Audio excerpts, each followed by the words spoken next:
అందరికీ నమస్కారం.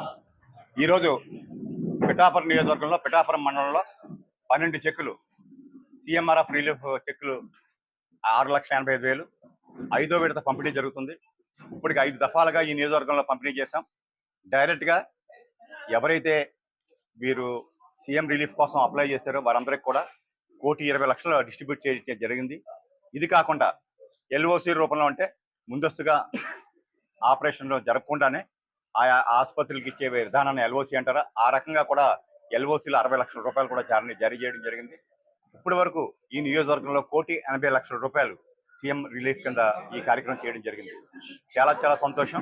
పవన్ కళ్యాణ్ గారు వచ్చిన తర్వాత కూడా ఇంత పెద్ద ఎత్తున ఎవరు సామాన్యులు కావచ్చు, ఇందులో అతి చిన్న చిన్న వైద్యం కావచ్చు. కాకపోతే ఏంటంటే ఒక పేద కుటుంబానికి ఏమైనా వైద్య అవసరాలు వస్తే కుటుంబం అంతా కూడా వీధిని పడిపోయే పరిస్థితి. ఏంటంటే ఎన్ని కాలమాన పరిస్థితులు మారినప్పటికీ, ఎంత అభివృద్ధి జరిగినప్పటికీ కూడా వైద్యంలో ఒక రకంగా కొన్ని ఇబ్బందికర పరిస్థితులు ఉన్నాయి. అవన్నీ ఎదుర్కోవడం కోసం సామాన్యుడికి ఏదో బాసటగా ఉండడం కోసం ఈ కార్యక్రమం రూపొందించబడింది. ముఖ్యమంత్రి గారి చేత శాంక్షన్ కాబట్టి మన పవన్ కళ్యాణ్ గారి చేత రికమెండ్ చేయబడి వీరందరికీ కూడా ఈ చెక్కులు పంపిణీ చేస్తాం. చాలా సంతోషం. వారందరినీ పూర్తిగా ఆదుకోలేనప్పటికీ కూడా ఆ కుటుంబాలకి ఈ అమౌంట్ చాలా బాసటగా నిలబడతాయి. ఈ కార్యక్రమం ఈవేళ మధ్యాహ్నం 1 గంట దాకా సాగుతుంది. దీంతో 5వ విడత మొత్తం కంప్లీట్ డిస్ట్రిబ్యూషన్ అయిపోతుంది. Thank you.